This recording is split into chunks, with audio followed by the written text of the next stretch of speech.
शुक्रवार को बनारस क्यूयर प्राइड संगठन ने प्रेस कॉन्फ्रेंस के माध्यम से संसद में प्रस्तावित ट्रांसजेंडर अधिकार संशोधन बिल 2026 पर बनारस के ट्रांस नागरिकों की आशंका और असहमति साझा की। वक्ताओं का कहना है कि यह संशोधन ट्रांसजेंडर और जेंडर डाइवर्स लोगों की गरिमा, स्वायत्तता और संवैधानिक अधिकारों को कमजोर करता है।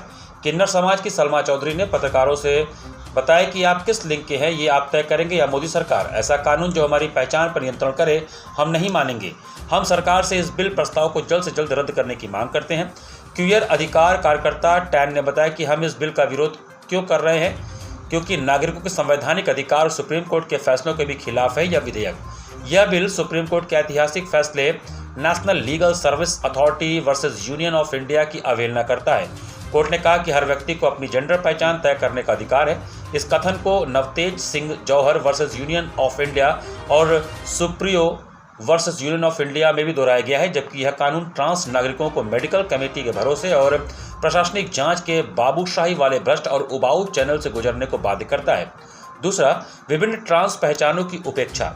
विधेयक में ट्रांस व्यक्ति की परिभाषा धुंधली है। यह विधेयक कानून बना तो आशंका है कि कई ट्रांस लोगों जैसे ट्रांस पुरुष, ट्रांस महिलाएं और अन्य नॉन बाइनरी क्यूयर अपनी पहचान से वंचित हो जाएंगे। तीसरा, सहयोग खत्म हो जाएगा। विधेयक कहता है कि किसी को ट्रांसजेंडर बनने के लिए उकसाना अपराध है, जबकि समाज में अपने घरों से बिछड़े हुए क्यूयर ट्रांस साथी एक दूसरे का सहयोग करके रहते आए हैं। इस कानून के बनने के बाद सहयोग करना अपराध माना जाएगा। चौथा, अंतर्राष्ट्रीय स्वास्थ्य मानकों की अनदेखी। वर्ल्ड हेल्थ ऑर्गेनाइजेशन स्पष्ट रूप से मानता है कि जेंडर पहचान व्यक्ति की स्वयं के निर्णय और विवेक पर आधारित होती है, न कि केवल जैविक लिंग पर। हमारे संसद में प्रस्तावित बिल इस वैज्ञानिक और चिकित्सा सहमति को नजरअंदाज करता है।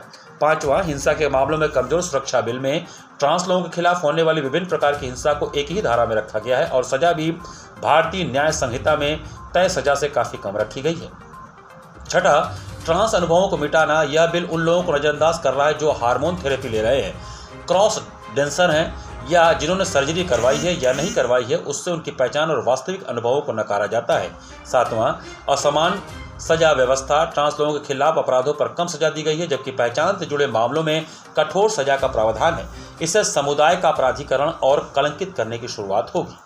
हम बधाई मांगते हैं, नाचते गाते हैं, हम नेक मांगते हैं। इसका मतलब नहीं है कि आप कुछ भी कर रहे हैं, कोई भी कानून पास कर दें हमारे ऊपर, कोई भी बिल पास कर दें।